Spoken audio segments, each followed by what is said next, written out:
Welcome to The Real Heal, a show featuring real, raw, and authentic conversations between experts in the holistic health space. I am your host, Dr. Renee Wallenstein, also known as the Libidoologist, double board certified doc, entrepreneur, as well as healthcare disruptor. Meg, I am so happy to have you on the show today. Welcome. Thank you, Renee. Thanks for having me. So we're going to talk about some very interesting things today. And I think being a new year, everyone really wants to hone in on nutrition and gut health. So I think you're a perfect guest to have on early in the year. But before we delve into the meat of the episode, why don't you just tell the audience who you are and how you got doing what you're doing today? Yeah, thanks. So I'm a functional medicine dietitian, nutritionist. And I have that classical kind of conventional RD, but I very much moved and pivoted into the functional medicine and gastroenterology space once I kind of my own journey led me down that space. And then I wanted deeper education. So when I was diagnosed with celiac disease in 2013, I was given the very conventional classic recommendation of go gluten-free and you're just going to magically get better.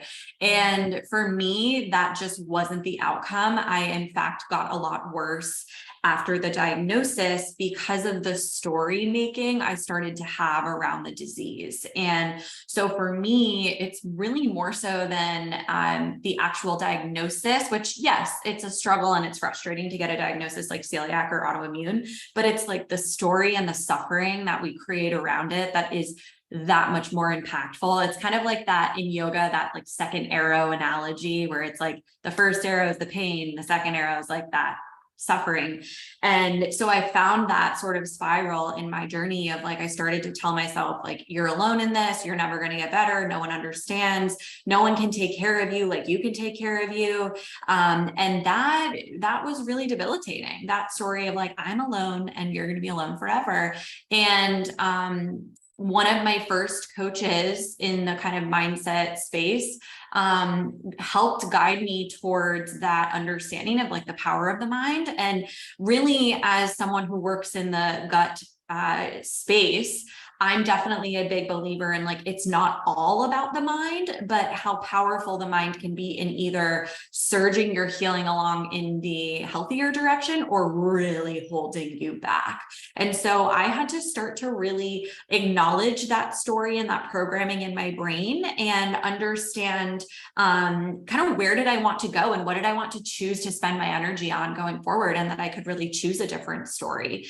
And so my path was long and kind of ups and downs, like most people in the healing space is, but I worked with many different healers in kind of that holistic realm, whether it was mindset-esque or acupuncture or body work. And I think a big piece to the puzzle was I also needed to get back into really listening and working with my body and the feedback it was giving me, rather than punishing it or working against it or feeling like a symptom is something to react and then get angry at my body about. It was more like, let's work with it. Let's acknowledge like something is here for you and how can you then move forward? So that piece of the puzzle was why I am now so passionate about breath work, because it led me into yoga teacher training and really refining my breath and honestly relearning how to breathe, because so many of us don't really know how. And I think a lot of women, especially with gut issues, are used to just like holding in and bracing themselves and kind of worried about what could happen next when they eat the wrong thing or do the wrong thing. And so it was allowing myself to really get quieter, stiller, but also relax that space. So it is why now in my functional nutrition practice, I'm really intentional about weaving together the stress management piece with the individualized nutrition, the testing, kind of the blending of the masculine and the feminine of healing, more of like an art versus just the science. And it's super gratifying because I feel that, layering in the stress management consistency is what really can add to longevitous gut healing. I love that. Two things I actually want to resonate back to you is I totally agree about mindset. Like, I think as a conventionally trained doctor, like we don't incorporate mindset or like how the mind works or the impact on our health. And what I have found is over, my 8 years now in functional medicine, and actually more recently, since I moved to the online space where I had more time to actually have space to think, I find that I can give women all the strategies in the world, the right diet, the quote unquote right diet, right? Like for her. But if we don't work on, like you said, the stress, which in that is mindset, we kind of chase our tails, right? Like it doesn't stick, and there's a lot underneath that we have to peel back and unroof in order for those, I always say strategic. You have the strategic stuff, and then you have the other stuff, which incorporates Totally. mindset, and I always say it's not sexy. Like I talk a lot about Mm. being, like libido and, even for that, I think mindset is integral and foundational for overall good health. And I think you don't have to do one without the other. I think you do both together. And I don't, and this kind of came to me too from podcasting for so long and listening to expert after expert in different fields come back and say mindset and this, mindset and this. And I'm like, oh my gosh, yes, mindset and libido, or, or low energy and stress or weight gain. It's like, it's the common theme. So I totally agree with you. And I love that you're just, you are classically trained as an RD, but, now does more of the functional nutrition planning. But I love how, oh gosh, I was like, a thought came and went. I love how you incorporate the mindset. I love how you just don't talk about food. That's, I guess, what I was trying to get out. I think I have more eloquent way of saying it, but like you actually recognize, because I think a lot of experts in your field just say it's all about the food, right? Mhm. Versus like you've dialed it back, mindset and stress. It's like so much more than that, and breath work, which goes with kind of like the whole mindfulness mindset. It's like, mindset sometimes feels like a loaded word. People are like, what do you mean by that? It's got a lot of components.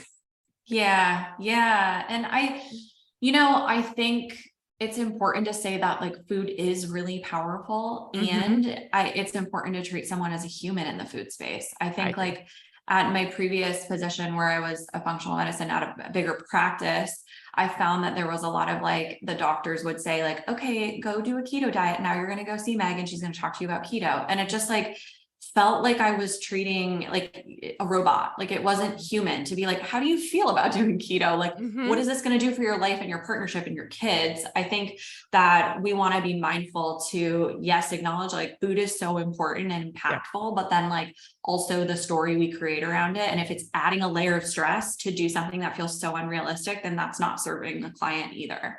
Totally agree. That's kind of where I've come in the last year, is like not overwhelming the women and like talking to them like, okay, what is, I think this, what do you think? Like, tell me if it fits in your life, or how can we gradually weave it into your life? Because I think a lot of times things don't quote unquote work because we just are like, okay, do this. Well, go away, come back in 3 months and tell us how it went. And they're like I got kids at home, I got a full-time job. Like, how do I do that?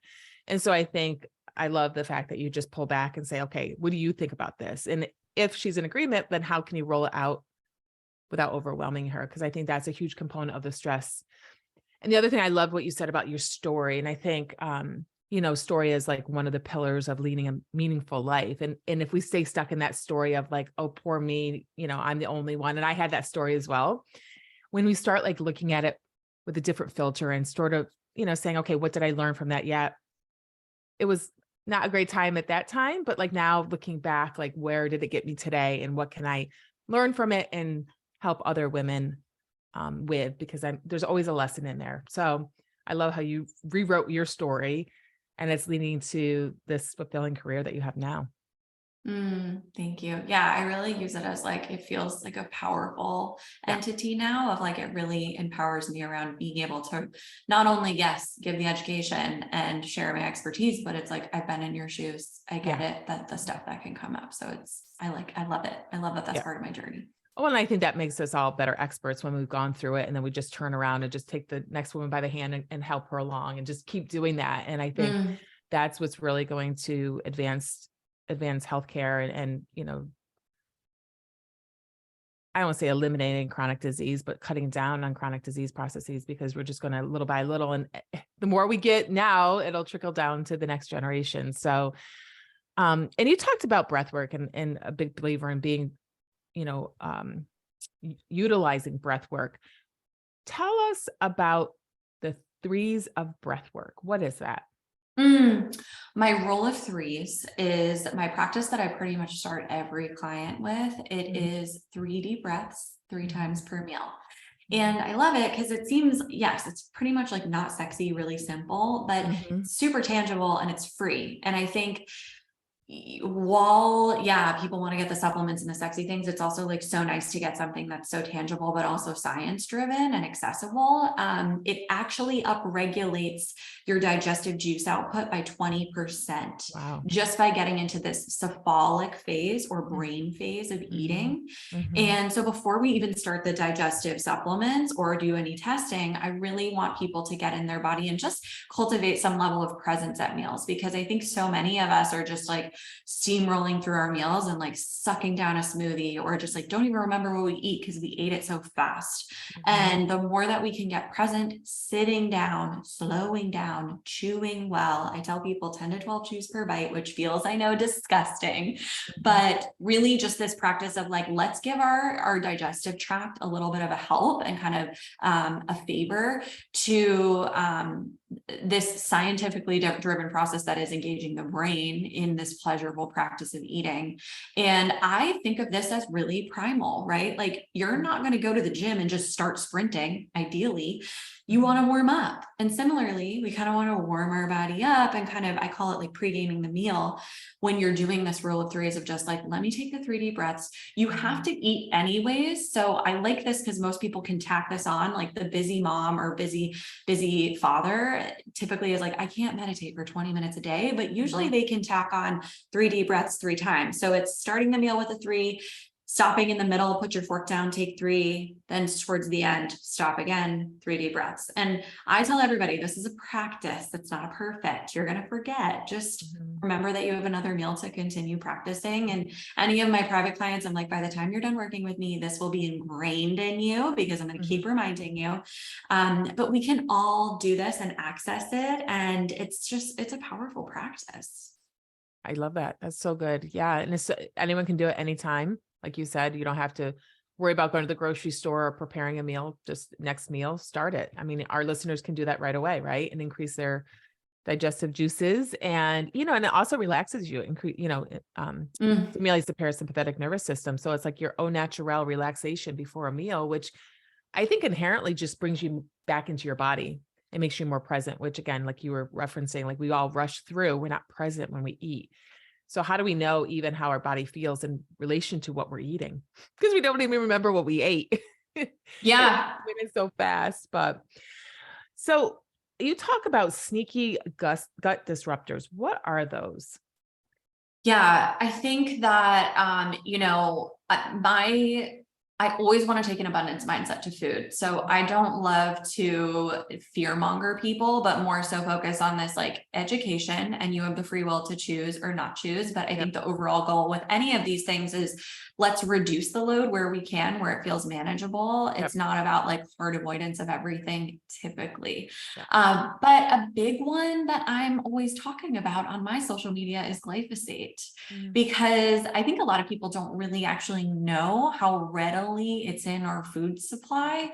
And it is, again, something that we now have the scientific literature to show actually what it's doing to the gut microbiome. And it's funny because the literature is a little kind of similar to what gluten does. They both trigger this zonulin response that causes this intestinal permeability picture being looked at as the root cause behind a lot of autoimmunity. And so for me, I have a blog on my website that's like, is it the gluten or the glyphosate? Because I think both have this similar response, and gluten was one of the first crops to be readily sprayed with glyphosate in the early 90s. So glyphosate, unfortunately, in the US is not totally avoidable right now, unfortunately, but it is about reducing it. And so one thing I talk about in terms of reducing some of those sneaky gut disruptors is, can you reduce eating things like gluten or eating soy or eating corn or oat, which are like things that we tend to see a heavier spray of glyphosate on those foods. And in addition, I always think, rule of thumb, if you can get local or organic, yes, but even local is even better in my opinion. You can reduce your exposure to glyphosate. And so that's one that I think I say sneaky because a lot of people are just unaware that it's like readily in especially the processed food supply. But in addition, industrial seed oils, I really like to educate around that because as a foodie myself who likes to eat out, I live in Austin, Texas, and there's like incredible food here.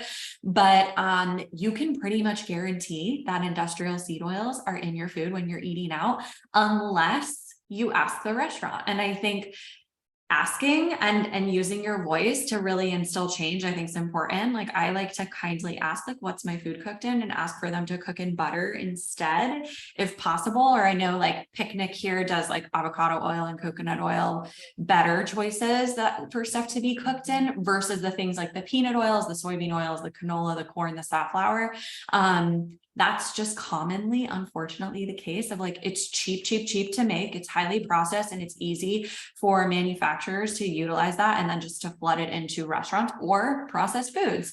So another thing that I like for clients to do is just do an audit of their industrial seed oils in their pantry and look for the things like the safflower and sunflower oil. Sunflower oil is the highly processed and it's not healing component, whereas like sunflower seed butter is a whole food entity and doesn't have the same inflammatory response in the body. So what we know is that it is gut irritating and gut damaging to be exposed chronically to so many of these industrial seed oils. And we're finding an impact on cardiovascular health, blood sugar health, and the way that it plays with insulin in the body. So that's, I think, a big one. I actually like to guide clients to look at localfats.com. That's a website that tells you in the US, the restaurants that aren't using industrial seed oils in their food. So that's a really cool resource. And then again, it's about asking if you can to kind of start to instill change, or just simply saying, can you cook this in butter instead? Because I'm a fan of that being far more healing to cook in. Yeah. So localfats.com, is that what you said? Yes. Local fats. That's great. That's a great resource. So if it's not listed, you can always still ask. And if they do or don't know, just assume that they do, because you're correct. Everything, unless they're saying they're, healthy, organic, I'd still ask. I don't trust any restaurant now. And the other thing is like, look at like your chips. And I mean, Yes. everything I feel has one of those oils. The one I see most commonly is canola. Yes. And some days it's so frustrating when you're in a store and your kids want chips like mine. And I'm like, every chip I like, even in Whole Foods or Trader Joe's, that's a whole nother category, but even Whole Foods, it's like, you think it's healthy because it's Whole Foods. And like, you look and you're like, oh, canola, safflower, so it's like, you got to read the labels. And, and I just want to resonate one thing you said and highlight it, that sort of put it how I usually say it is like, you can't live in a bubble, right? But like you said, like educating, knowing your options. And I think more times than not, trying to avoid the industrial seed oils if possible, especially if you're in control, if you're at home. Or, like you said, going out to a restaurant, you can request. And we're not saying live in a bubble and overwhelm yourself even more, but decreasing exposure, your toxic load will actually definitely help your gut. Yeah. And I think it's like a good, better, best thing too. Yeah. I like to tell people, if you do that pantry audit and you're like, I'm obsessed with my Simple Mills products, which are generally pretty whole food ingredients. They do use some sunflower oil, but like otherwise it's a company I generally trust. I'm like, all right, let's keep that in there because they're good crackers for you. You like them, but let's look at like your potato chips where you could get like a coconut oil or an avocado oil one instead for you and your kids. Yeah. And what's your take on the organic forms of all those oils? Good question. I tend to look at them all similarly just because of I should find the video. You've probably seen it. There was a video I watched of just like how canola oil is made. And like there's like 12 steps. It's just like not even real food by the end of it. Mm-hmm. And so I feel like organic or not, that's just a highly processed food. Mhm. But again, it's like, it's really about reducing it and feeling like you're making intentional choices rather than like, it's all going to get avoided. But I think that is why a lot of clients, especially of mine, who find that they don't maybe tolerate gluten as well, or they're a little sensitive, they go to Europe or they go to Canada, for example, and they tolerate stuff far better. It is the impact of the fact that they don't have the glyphosate exposure that we have. And that feels controversial for a lot of people, but I stand by that. I totally agree. 100%. Um, there's something else. I'm so engrossed in what you're saying. So I know canola, organic sunflower, safflower. Any better, you think? Better than like regular, maybe? I would think that, I'm not so specialized in this, but I would say that the sunflower and safflower to me seem like better options than Yep. the canolas, the corns. Like Yep. you're just not even really going to find corn in the US that's GMO free. It's incredibly difficult. Like Even organic? so from what I've been taught is blue corn is Mhm. typically a safer bet from a Okay. GMO and truly organic standpoint, but because of the way that things are cross-contaminated, it's far more difficult to get a truly organic, like yellow or white corn. Got it. Interesting. How about soy? Because I know there's highly genetically modified soy, corn, canola. Um, and I tend to say, well, try to go organic. I mean, it's like you said, better, best. Like Good, it's better, best. better, Yeah. good, better, best. It's better, but I mean, not having it all together would probably be the best. But you have people that want to have corn tortillas or they're tofu because they're vegetarian. So I always say if you can, organic is probably a better option. Absolutely. I mean, I think that that's like the top tier for sure if you are choosing in those categories. And I definitely am not opposed to like people who are eating whole food soy and it's non-GMO organic and it's something like tofu where it's really whole food and like the lesser amount of processing than soybean oil, for example. Mhm. I think that's a really realistic option that can be part of a balanced diet for Yeah. people. Love it. Love it. So I know you probably have some go-to supplements and herbs for gut health, for optimal gut health. What are they? Yeah.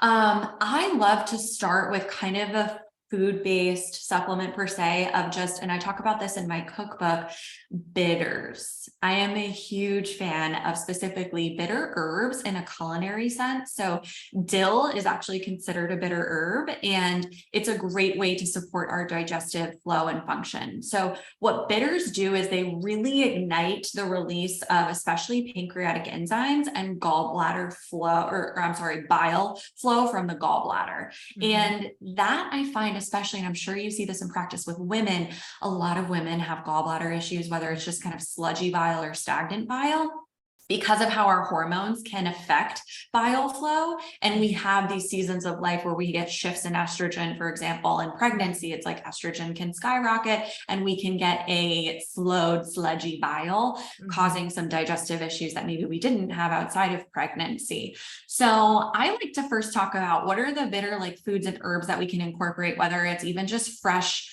or cooked down cranberry. I have a cranberry compote in my cookbook where it's like even just a tablespoon of that a day can help ignite some of that bitter digestive juice flow. But we actually have the most bitter receptors lining our digestive tract than any other receptor. And so the beauty of that is that it's supporting motility and flow of, that like food bolus and peristalsis act through the digestive tract. So I find that in the gut healing space, there are a lot of people with bacterial overgrowth or digestive insufficiency. And many times the root cause behind that is slowed or stagnant digestion. So we can start right out of the gate, just knowing like as a broad spectrum rule that bitters, whether it's the foods or using like a bitters tincture. I love a brand called Urban Moonshine and just having people do a few sprays with meals. For the general person, that's a good broad spectrum. Probably the person I wouldn't recommend that for is someone who has really overtly bad acid reflux with potential ulceration or H. pylori. I would have them hold off and just do bitter foods. But that's a pretty good catch-all for someone who deals with bloating, constipation, feeling like food's sitting too long in their stomach, feeling like they're getting burpy or gassy with meals. I really love to start there. And then I'm very passionate, as I'm already kind of explaining the gallbladder, I'm really passionate about supporting gallbladder health. So Mhm. I love to have clients on gallbladder supportive supplements after a few weeks into working with me, one of which I love, TUDCA. It's a taurine conjugate of a bile acid, and it's really helpful at just supporting in really a gentle way, that gentle but effective way of loosening that flow of bile. Because I think what happens in conventional medicine is that we wait until it's so far gone of like, we have gallstones and someone needs a cholecystectomy, and we don't look at the spectrum in between of like, bile's kind of sludgy, things are slowing down, stuff is sitting too long, it feels like you're burping back stuff, food that you ate 2 hours ago. And so I love that TUDCA, or bile support, really supports this feedback loop, even down to supporting stomach acid output. So the beauty of supporting that on the back end is, instead of maybe taking like HCl for low stomach acid as a root cause behind acid reflux, we can actually target it a little more deeply and effectively by TUDCA, which helps to support this feedback of natural upregulation of stomach acid on the front end. So those are like two of probably my favorites. And then this feels, I guess, maybe a little bit surprising because it doesn't always feel digestive for people, but I'm really passionate about minerals, because I find that across the board, we just are low now living in 2023, mainly because of the status of the soil, but also because of the status of our stress levels. So I like to start right out of the gate with supporting people with just broad spectrum mineral support, starting with the macro minerals, which is sodium, potassium, magnesium, and calcium. Different from what people expect, I'm really focusing on food-based, robust support of sodium and potassium, usually robust support of magnesium through supplements or topical supplements. And then calcium, actually, more often I am telling people, don't take calcium supplements. Let's look at food-based support or pulling back, because sometimes that's hindering the thyroid and the metabolism when calcium gets too high. So how I fine tune that is doing HTMA hair mineral testing to get really clear on like what actually is the stored mineral level in the body. But magnesium out of that whole group is probably one of my favorite for gut health, because I find a lot of people have things like heart palpitations, anxiety, constipation, and that's a perfect storm for that person needing some extra magnesium support. I've seen that alone make a difference in some of those symptoms. But I tell people, take it slow. The sprinting does not win the race. We want to kind of take it slow, because supporting all of these and weaning your body up on them is important. And I also like to use seawater minerals like Quinton minerals in certain clients as well. Gotcha. Yeah, I've used that. It's very, very good. Mm-hmm. I love that. And, I know you also believe, as I do, like, you can take all the supplements in the world. You really have to fix the underlying root cause, right? And that is the food and like you said, the mindset and the stress relief. So I think it's like a lot. And then the herbs and supplements are just like icing on a cake, and they just help, Totally. right? So, we've talked about things that I don't think we've delved into much in other episodes for the past, I don't know, this podcast is what, 3 years old, over 3 years old. So that was great. Especially since I don't think many people listening to this episode on, gut health is going to think that we talked about breath work, and then like your non-typical gut disruptors, which we don't hear all the time. So that was really awesome. Before we end, I actually have a couple more questions. The final one is, my audience always loves to know from the experts, like, you're in this field now, you've had your journey, rewritten your story, but what is it, that one thing that you wish you knew 5, 10, maybe longer, but generally 5 to 10 years ago, that you can shine some wisdom on the audience so they can maybe have an aha moment for themselves? Yeah, I think for me, it really was, as silly as it is, realizing as a nutritionist who's passionate about food, it goes beyond the food to heal. And for me, a lot of that was allowing myself to accept that I'm worthy of stillness as part of healing. I think we live in this like girl boss society that's like, go, go, go. You got to do the thing to earn the thing to be successful. And there's a time and place for moving and doing, but there's also the importance of being and reconnecting with like what really makes me feel like me and what makes me feel peaceful. And I'm allowed to have those moments of stillness and peace. And I think the importance of that is anyone on a healing journey where they're struggling with symptoms, that is your body giving you some feedback. And if you can honor and listen to that feedback by saying, body, what do you need? What environment do I need to create so that you can feel well?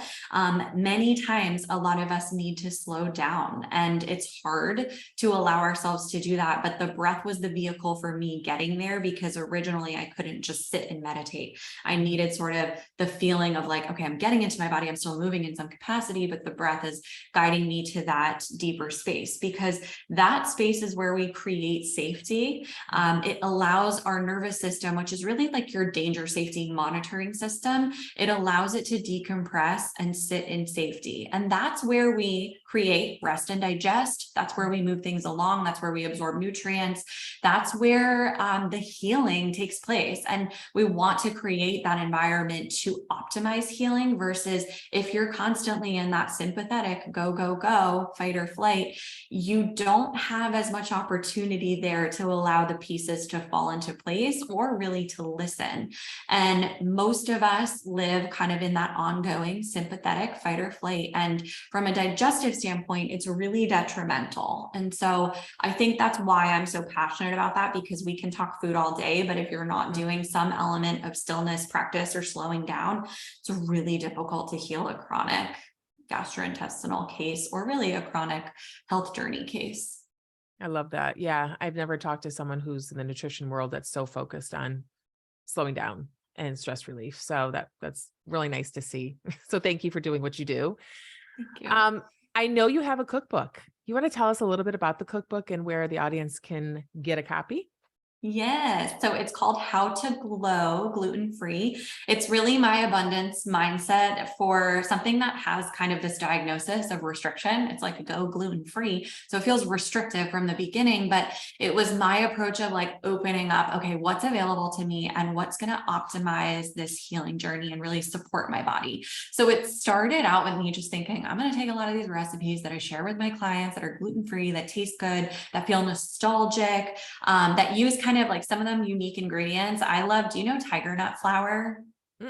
No. So tiger nut flour is a root vegetable that I found in my healing journey when I was doing a restrictive diet called AIP. And it's a yummy, nutty root vegetable that's nut free. And I found that when I was in bad flare episodes, I couldn't do a lot of the like fatty paleo stuff, like almond flour, etc. And so this was a nice alternative to still give me that nostalgic, like I love like a muffin with breakfast in the morning, but I don't do well with like a lot of refined sugar and refined flours. So the banana chocolate chip muffins in the cookbook are like one of my favorite recipes for people on a healing journey who want to support their gut health, because it's prebiotic fiber rich, no added sugar whatsoever. But as I wrote the cookbook, it started just organically in me wanting to take a deeper dive of my soup to nuts approach of how to support a celiac or autoimmune or someone on a gut healing journey that isn't just the food. That's kind of how do you be an ally to yourself or someone else going through this diagnosis, because of the narrative and emotional spiral that can come up in the brain. It's kind of the book I wish I had to give to like a friend or a family member when I had first gotten diagnosed. That's so good. Kudos to you. You know, I agree. I think sometimes the autoimmune world, we can put everyone in the same basket. They get, you get in some communities and it's all negative. And it's like, they think that they're, and I agree. I mean, there's varying degrees of autoimmunity and some are really severe, but I think once you get into that energy of like, oh my God, victim mode, and like, I say stay in there a little bit and feel bad for yourself. That's okay. But then like crawl out and start saying, okay, what can I do to help myself? And that victim mentality is really just going to make things so much worse. So, and where do you like to hang out? I know my audience after, listening to this episode is going to want to find you, connect with you. Where can they connect with you? Where do you hang out on social media? Yeah. So I'm on Instagram at Grounded Nourish, and they can connect with me there. I pretty much manage all of those stories and whatnot. So it's pretty authentic to me. And I also have a website, www.groundednourish.com. It just actually was redone in the beginning of January. So it's a bright and beautiful website. And the beauty of it is that people can get a taste for some of my breath work on there. There's some free breath work videos that they can try. I also do a group program outside of my private work called the Stressed Gut Solution for that person who feels like they have a lot of stress and they have gut issues and it's all ping-ponging against each other. So that's a women only group that I guide, typically live twice a year. We'll have another round in around March time. So yeah, those are kind of my two connection places. I'm not on like the TikToks or anything like that at this point in time. Gotcha. Gotcha. And how long is your program? So it's an 8-week group program. 8 weeks. Okay. And you find that they can get pretty good grasp on the concepts in 8 weeks? Yeah, I think that it's a really nice supportive community where we really build from the ground up the foundations of kind of my secret sauce to healing with the mindset and breath work, and then layering in things like bitter foods and gallbladder support and gut disruptors. And then for the person who wants that deeper dive with the functional testing and the one-on-one, then I have the one-on-one option if they're needing that. Gotcha. And then I don't know if I caught where you can get your book. Is it on Amazon? Oh, I'm sorry. Yes, it's on Okay. Amazon, How to Glow Gluten-Free. Yeah. Perfect. Well, this has been amazing. And I'll make sure we put all your links, if not right in the show notes in the wherever you're listening to this. It's always on my website linked to the show. So it's been awesome sitting and talking for the past, I don't know, almost 45 minutes about gut health and really taking a different take on it. So I think this is really nice to hear. And I think it gives a lot of people out there some things that they can start right away to see if they can help with their digestion. So thank you. Thank you, Renee. It's been a pleasure to be here. Thank you. Oops. Well, I hope you enjoyed this episode of The Real Heal and that you learned something new. And before you go, can you do me a quick favor? Take a screenshot right now and share it to Instagram and tag me so I can celebrate you for taking action and improving your health. And if you're enjoying this podcast, please take a minute to leave me a rating and a quick review. This will help others just like you find the show. And do not forget to subscribe because you will not want to miss out on any of the amazing guest experts that I have coming up very soon. And remember, it's not selfish to take care of yourself. Do one thing today that makes you happy and learn to love life again. And with that, I'm out of here. Talk to you again soon. So if you're ready, let's get into it.